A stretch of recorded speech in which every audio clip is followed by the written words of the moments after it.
Painting and finishing a miniature proton pack would typically require a very steady hand and more than a little skill at painting.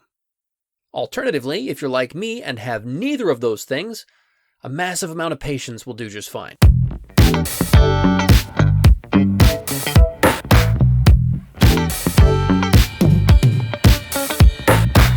I'm not an artist, no matter how much I wish I was.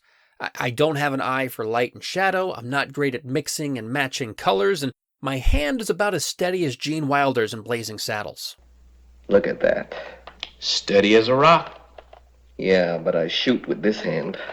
You would think that would disqualify me from painting minis, but I've been having a blast painting my resin prints, and I wanted to make this video just to show that even if you're a novice, like me, with no natural skill, like me, you can still get pretty far by using some cheap materials, a little bit of patience, and a willingness to make mistakes. Accidents happen. Oh yeah, I almost forgot. If you could do me a favor, just hit that subscribe button down below this video, that would be super cool. Now, today's miniature is going to be a proton pack based on the Ghostbusters 1 model. And big shout out, by the way, to Ray Buakina, who suggested this project over on my Stay Puft Marshmallow Man video. Nice! MVP. The model is from the Tree Doctor 42 over on Thingiverse, and of course the link is down in the description. Now, before I get rolling, I do want to talk a little bit about the supplies that I'm going to be using. I mentioned they were cheap, and I really meant it. I'm using dollar store paintbrushes and some cheap old acrylic paints. But I do have one special material for this one that I haven't used before, and that is going to be gel medium. Now, I don't know exactly what this stuff's intended purpose is. I just know that I've seen it used in resin pours and other diorama projects, and I went out and bought myself a big old tub of it. Cool thing about it is that it dries completely clear and kind of squishy, sticky, bendy. I don't know exactly how I'm going to use it moving forward, but I do want to experiment while I try to understand what this stuff is. I don't even understand what this is. I used that gel medium to sort of loosely bind together some thread into that infamous motherboard ribbon cable.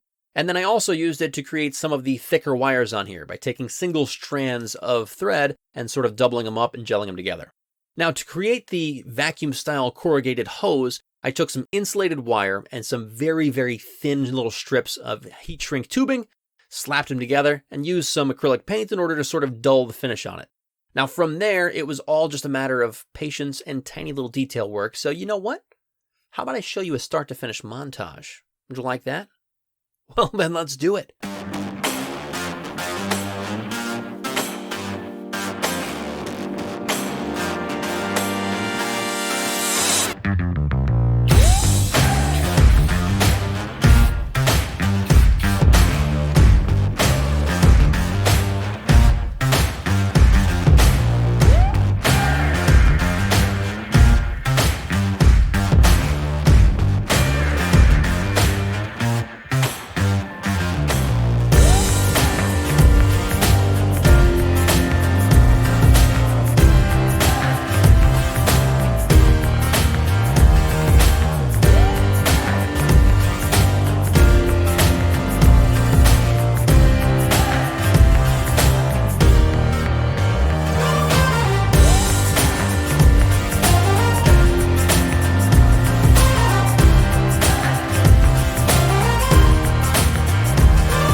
Now you got a little sneak peek of the final product, but I did a little more after that. In particular, I did some weathering.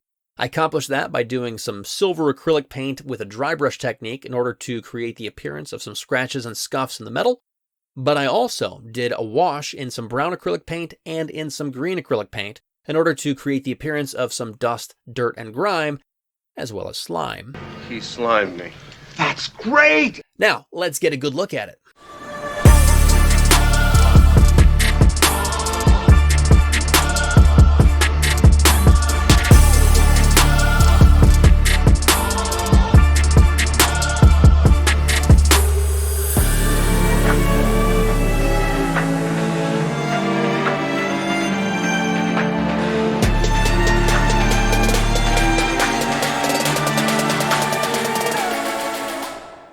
All right, that's the end of this one. Thank you for sticking around till the end. Don't forget to subscribe, and I will see you next time. Of course.